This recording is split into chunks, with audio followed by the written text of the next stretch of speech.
Donald Trump's executive order affirming the male-female sex binary is already having an international impact and may actually be a turning point in the war against gender ideology. Now, most of you will have already heard that Donald Trump released an executive order affirming that there is only two genders. Those genders are the two sexes, and that is male and female. It's pretty insane that he actually had to, in his inaugural address, make this case. But you have to realize that most of those sitting around him in the Capitol Rotunda during his inauguration did not, in fact, believe that. And so there was a lot of commentary on social media saying it's so insane that he's bringing this transgender culture war into an inaugural address. But it's more insane that he even had to do so to begin with. Before I get into the international impact of this executive order, I want to give you just sort of a sense of what it was like in Washington, D.C. last week, because it was very, very different from Donald Trump's first inauguration. So I was at Donald Trump's first inauguration. I managed to get an invitation to attend the inauguration from the Susan B. Anthony list, which is a major pro-life organization in Washington, D.C. And I arrived early so that I could attend a bunch of events surrounding the inauguration. And I actually attended the first Women's March as a reporter, I emphasize, not as an attendee. And it was a truly impressive show of cultural force. You had Donald Trump's inauguration, and then immediately following that, hundreds of thousands of activists packing the streets. And when I say hundreds of thousands, I mean it was a very cold January day, and people were packed in so tight that you were actually sweating. It was so warm. And just to get like a couple of dozen yards, that would take 45 minutes to an hour. There was people climbing trees because there was no room for them on the street. People were up the side of buildings. A lot of people couldn't even see the main stage where like this all-star lineup of Trump resistance figures were showing up. There was the ones I could see from where I was standing was Scarlett Johansson, Michael Moore, Ashley Judd, Gloria Steinem, and then Planned Parenthood CEO Cecile Richards, who actually died on the day of Trump's second inauguration from cancer. And it was a real show of force that they were going to resist every single thing that the Trump inauguration did. And there was LGBT activists, abortion activists. One of the women on the stage who was wearing a black hoodie was just "I heart abortion" all over it. It was this cry of complete defiance.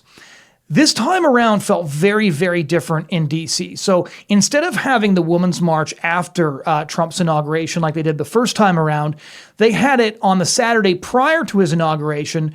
But just to give you an idea of how confused this was, they renamed it the People's March without any irony because, of course, they don't know what a woman is anymore. 8 years can make a lot of difference in the culture.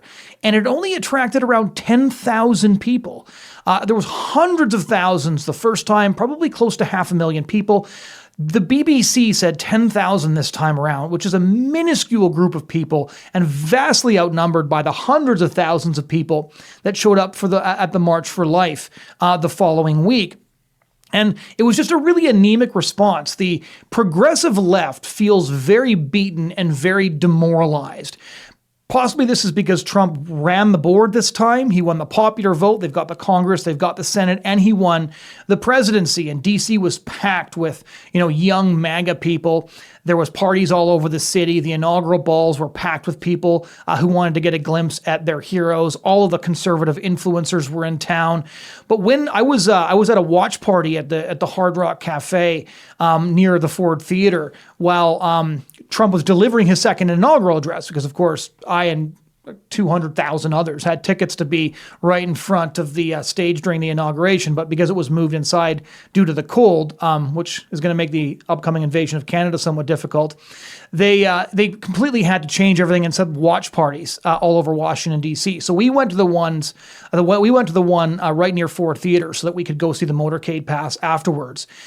And while he was talking about his new approach to gender, there was a bunch of trans activists that were trying to protest it. I counted them. There was maybe 5 or 6 waving signs like trans rights or human rights. Last time I was at his inauguration, there was people smashing up the Starbucks, which must have sucked for all the non-binary baristas because they probably thought those guys were on their side. There was all kinds of Antifa rioting going on. Nothing this time. It was just a very, very different scene. And Trump started passing executive orders right away. I'm not going to bother going through those. I'm sure most of you who are interested in that sort of thing are already aware. But it's worth taking a look at the executive order that he signed after getting back to the White House that evening. Because there was a couple of activists who were already saying it's really good that he said there's two genders, but it's really important that he know that there is no distinction between sex and gender, because transgender ideology is premised on the idea that sex and gender are different. So there's any number of genders. Most LGBT groups put the number at around 72 of them, but there's only two biological sexes. But there was journalists I know who have been covering the transgender movement for years who were in tears when this executive order came out. It's called the Defending Women from Gender Ideology Extremism and Restoring Biological Truth to the Federal Government, which is a Victorian-length title, but is really excellent. Here's just a couple of the things that this executive order covers. So the section 1, and I want to point out a few things here because this is it's a really all-encompassing executive order. This is not an executive order that's just meant to flex Trump's cultural muscles, to put woke activists in their place. This is not just a virtue signal to those who are sick of woke culture. This is a really comprehensive document. I don't know who wrote it, but they really knew their stuff. Section 1 says, across the country, ideologues who deny the biological reality of sex have increasingly used legal and other socially coercive means to permit men who self-identify as women, notice not transgender women, men who self-identify as women, and gain access to intimate single-sex spaces and activities designed for women, from women's domestic abuse shelters to women's workplace showers. This is wrong, period. Efforts to eradicate the biological reality of sex fundamentally attack women by depriving them of their dignity, safety, and well-being. The erasure of sex in language, this is an important sentence, and policy has a corrosive impact not just on women, but on the validity of the entire American system. That is such an important sentence because it recognizes that the transgender project changes everything. It changes our institutions. It changes our laws. It changes how those laws are applied. It changes speech from the top down, not organically the way speech changes over centuries and how language changes over generations, but changes it from the top down and forces compelled speech. Basing federal policy on truth is critical to scientific inquiry, public safety, morale, and trust in government itself. That is a phenomenal paragraph. Again, I'm sure Trump didn't write this himself, but whoever wrote it is obviously deeply well-versed in the material at hand and took care step by step in this document. I'm not going to read the whole thing, but they go through every aspect of the corrosive effects of transgender ideology in detail to ensure that they rebuke every aspect of an ideology that has seeped into every institution and transformed our culture overnight.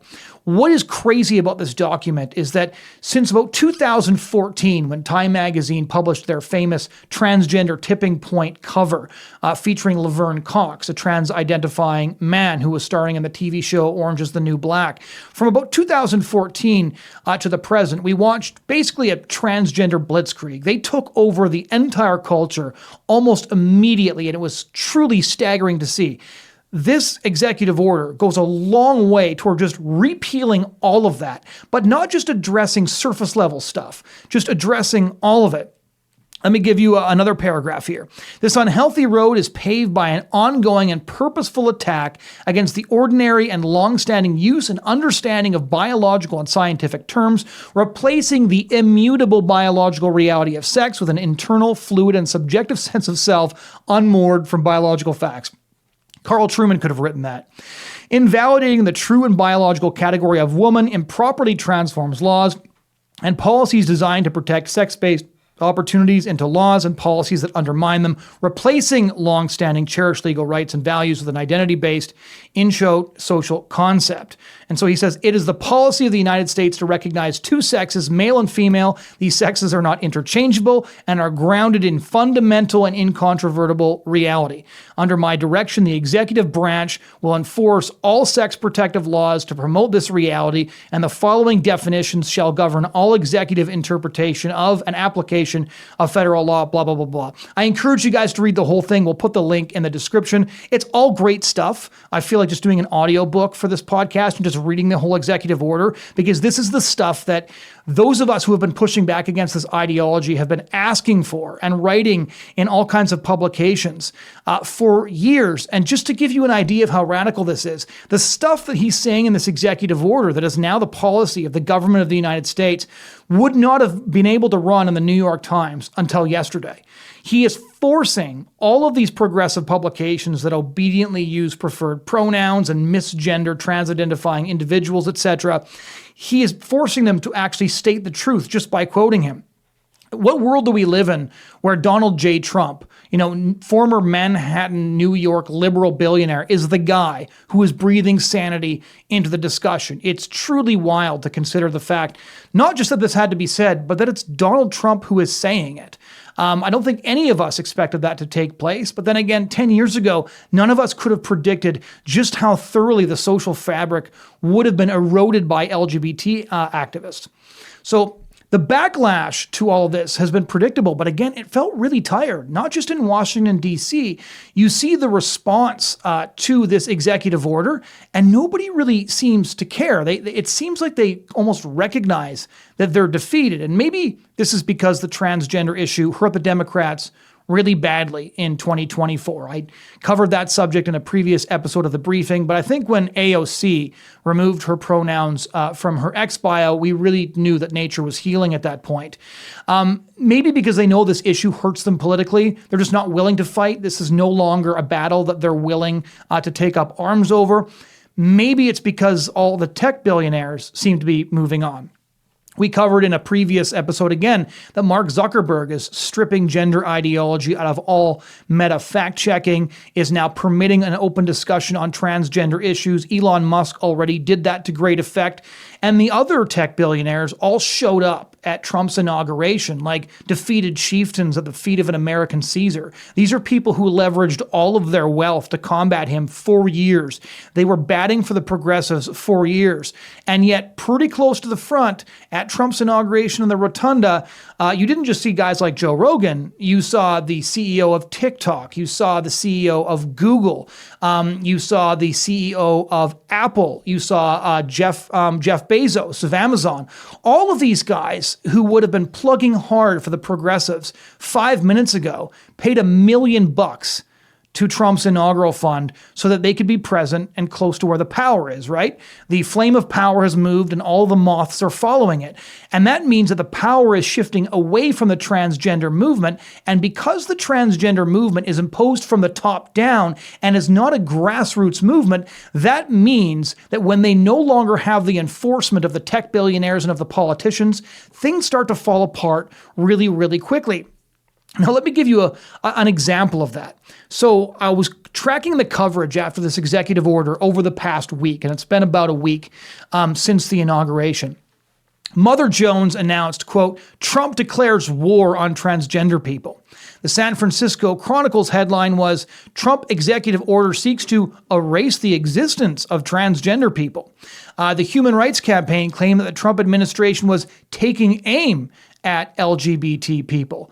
Now, if this is true, and there was other trans activists who are claiming that Trump is perpetrating a trans genocide, which indicates that they don't know what the term genocide means, but then again, transgender people aren't great with words and definitions and things like that.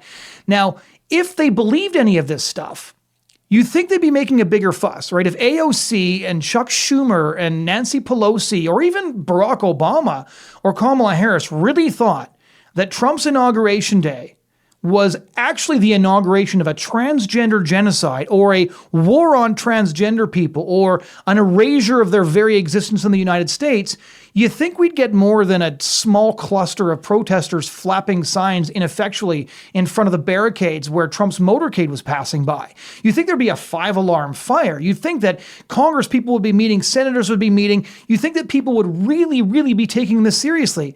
But the reality is, as it turns out, a good number of these people never believed it to begin with, because they obviously don't believe a genocide is going on, because they certainly don't act like it. I actually got a tour of the Capitol while I was in D.C. last week, and I kind of kept my eye out. So like how many transgender flags am I going to see outside the various offices of Democratic congresspersons? And there was 3. There was 3 in the whole building.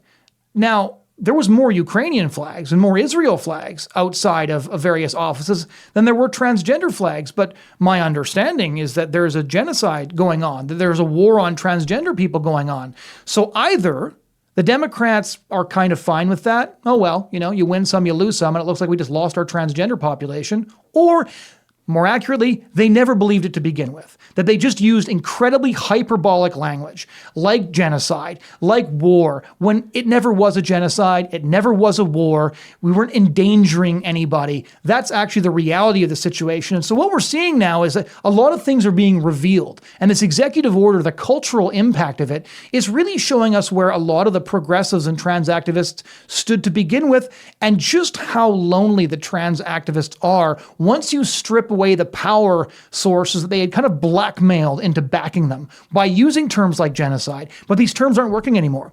It's just not working anymore. Now you can have mainstream newspapers say they're erasing the existence of trans people. It's a war, it's genocide. And everybody's like, what are you going to do?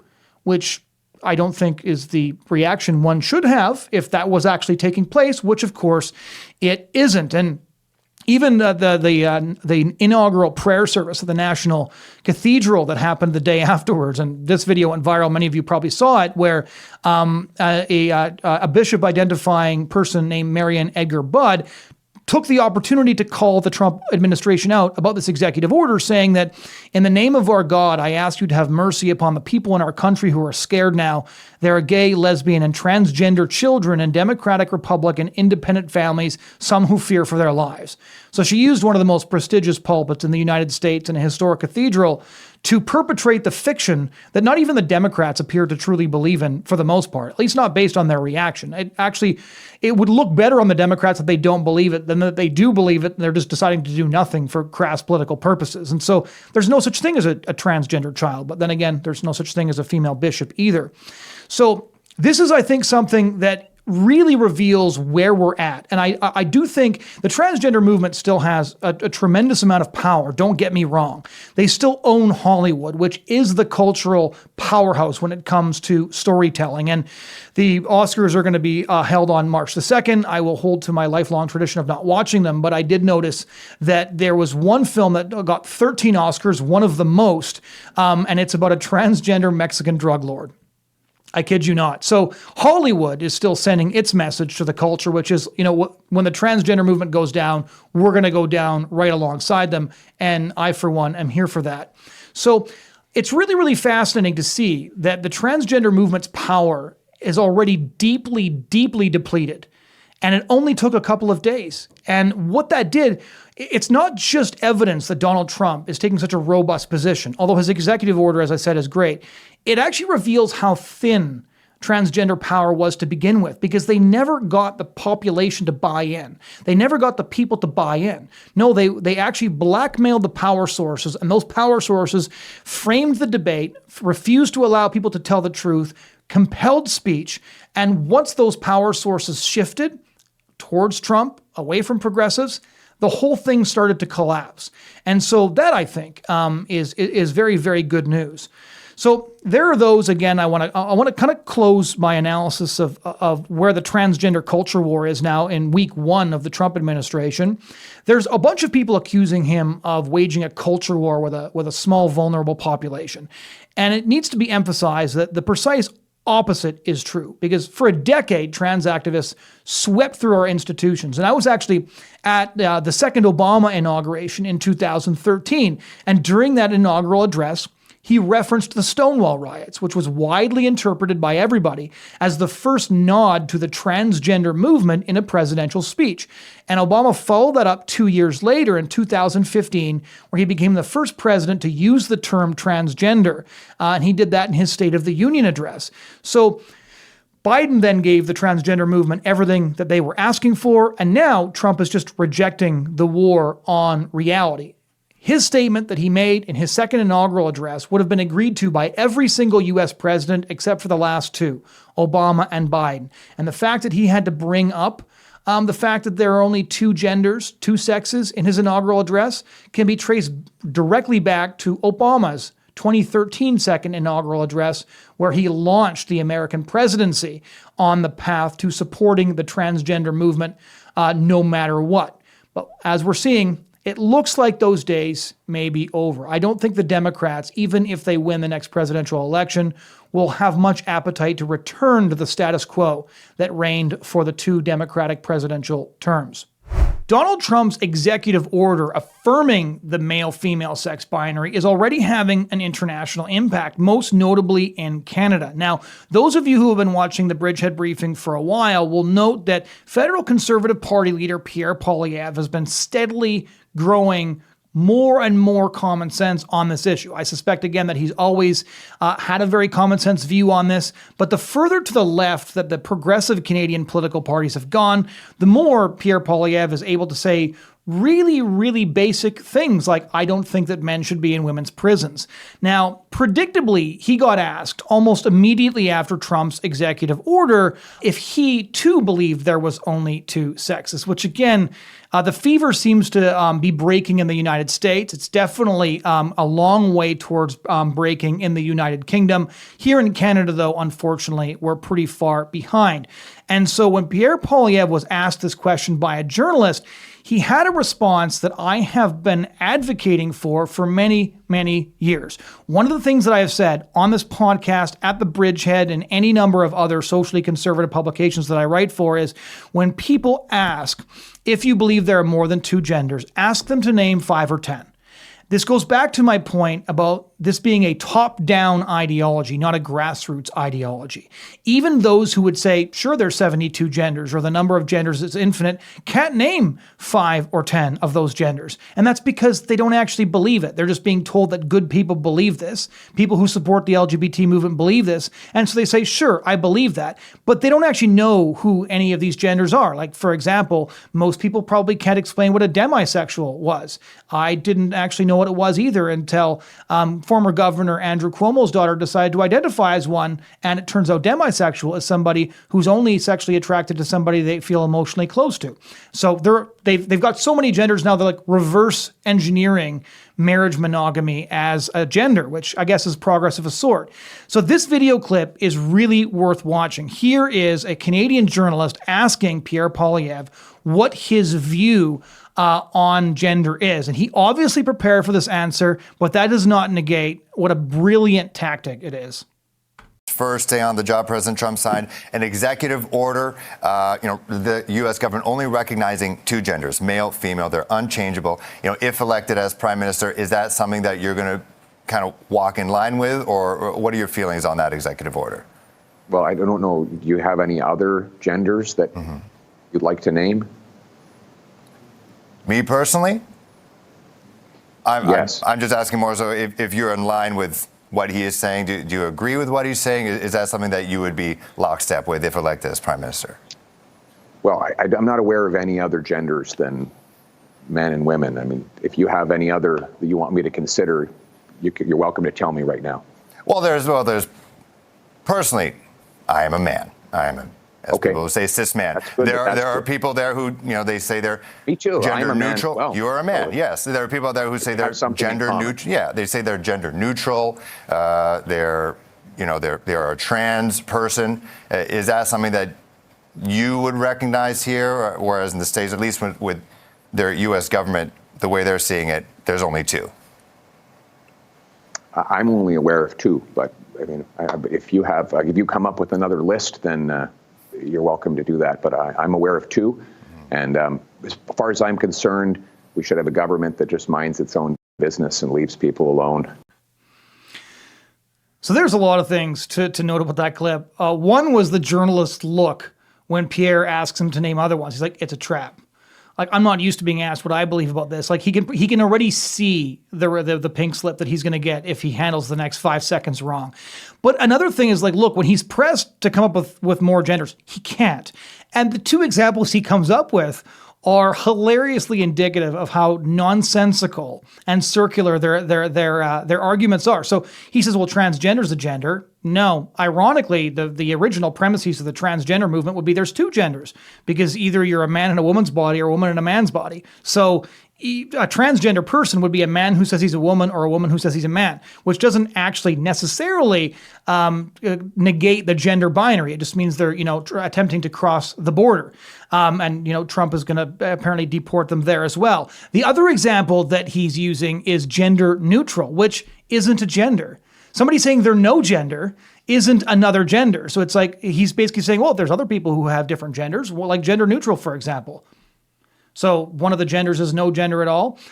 He looked unbelievably ridiculous. But again, this is just a great tactic. Make these people actually articulate their gender ideology, articulate their worldview to a camera, and watch Canadians scoff in disbelief, because these ideas only work when they're enforced. They do not work when they are challenged, and they do not work when somebody asks the most basic questions. They just don't. However, of course, we do have Canada's progressive politicians. And their responses, I think, have been equally indicative. So here was Liberal MP Marc Miller responding to Pierre Poilievre's asking the journalist if there were any other genders, and affirming that he was only aware of two. Jagmeet Singh suggested at his most recent presser that he would look into amending the Safe Third Country Act for trans Americans. Is that something that your government would consider? No, I mean, look, obviously my heart goes out to the gay community and the trans community in the U.S. right now. They're going through a difficult time. As I'd mentioned, it's a stretch to create a whole new category of people that would be considered asylum seekers or refugees, and that's just reality. Whatever Jagmeet Singh is going on in his head, it's up to him really to think about. I also, Pierre Poilievre, again, is being a jackass with his whole weaponization of the gender debate. He said he only recognizes two genders. I've only ever seen him really recognize one or spend most of his time on one gender. So at least that's a step up. But again, he has to be stopping a jackass on gender issues. It's just stupid and it's not mature. It is definitely amusing to watch an adult male, presumably, inform Pierre Poilievre that he's being immature for noting that there are two genders. And yet you'll notice he's not naming any other ones. And then he's saying that a married man with several children only spends his time with primarily one gender. I'm not sure what he's referring there at all. I don't think he is either. I really hope that this guy is going to be the Liberal spokesperson, because that would be a truly excellent turn of events for Pierre Poilievre. But again, look what happens when he asked a couple of questions. Aside from calling Pierre names, not naming any of the other genders he apparently deeply believes in, he then accuses the U.S. government of creating new categories of people, which is interesting because by the LGBT movement's count, they've created like 72 new categories of persons. And so the hypocrisy is, at this point in the game, the hypocrisy is genuinely enjoyable. And you'll notice he referred to Jagmeet Singh there. And this is also pretty great. So Jagmeet Singh is the leader of the NDP party and one of the most famously incompetent politicians in the country, primarily responsible for ensuring that Justin Trudeau remained prime minister as long as he did. And so if Canada's economy takes a massive hit due to Trump tariffs, you guys can all send personal handwritten notes of thanks to Jagmeet Singh. But so he got asked by a journalist a very logical question, which is, if the United States is basically, persecuting trans-identifying people now, a transgenocide going on, should we be accepting transgender refugees? Now watch him try to stumble through the answer to that question. Should Canada amend the Safe Third Country Agreement for trans Americans who come to our borders seeking refuge? On that note, I think it's really sad for the folks in the States right now that heard the president basically say that they don't exist or that their reality or their identity is no longer recognized. It's really scary for a lot of folks. And I just want to acknowledge how scary that must be for people who heard that, who now feel really alone, who feel really afraid. I think what Canada's always done is shown as a country that we are there for people when they're in their times of need. That's something that's been a point of pride of Canada. So looking at the third country, that agreement and how we can amend it it's been something that we've been considering for a while. We've raised concerns about the agreement for a while, and so it's something we'll look at. Donald Trump and Pierre Poilievre, for that matter, are truly blessed by the quality of their enemies. Sorry, Jagmeet Singh interrupted me there. He's getting again backed into a corner, because if there is this sort of war on transgender people going on, then of course that means we need to be accepting trans-identifying refugees as well. Why is this all notable? One, it's just, in terms of the progressive politicians, it's just sort of really enjoyable watching at this point. But again, we're seeing Pierre Poilievre take another step. He has consistently rejected the premises of transgender ideology in previous interviews. Now he's taken a step further, and he's just saying, I only know of 2 genders. You're free to tell me more.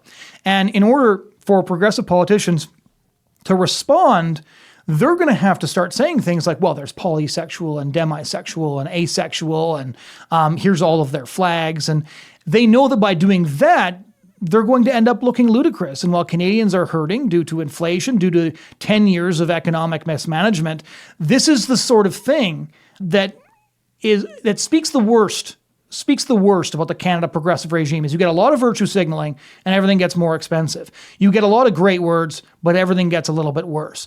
And so, again, I guess Canadians can thank Donald Trump for provoking this response in Pierre Poilievre, but it's also just an indication that the cultural power of the United States actually does have the ability to move the pendulum internationally on things like the transgender question. I really do think that we may be seeing sort of the high tide and the turn of the transgender movement, which is incredibly encouraging. So we're only in week 1 of the Trump administration, and we'll see how it proceeds from here. Canada has its own election coming up, and the transgender issue is going to be front and center throughout this year. And so there's going to be a lot more debates on this coming up. Thanks so much for watching the Bridgehead Briefing today. If you want to check out other podcast platforms, you should be able to get our podcast wherever you get your content. If you enjoyed this video, like it, share it, subscribe to the YouTube channel. If you have any other suggestions for topics you'd like us to cover, or just comments on the content, please drop your comments in the comment section. Thanks so much for your time.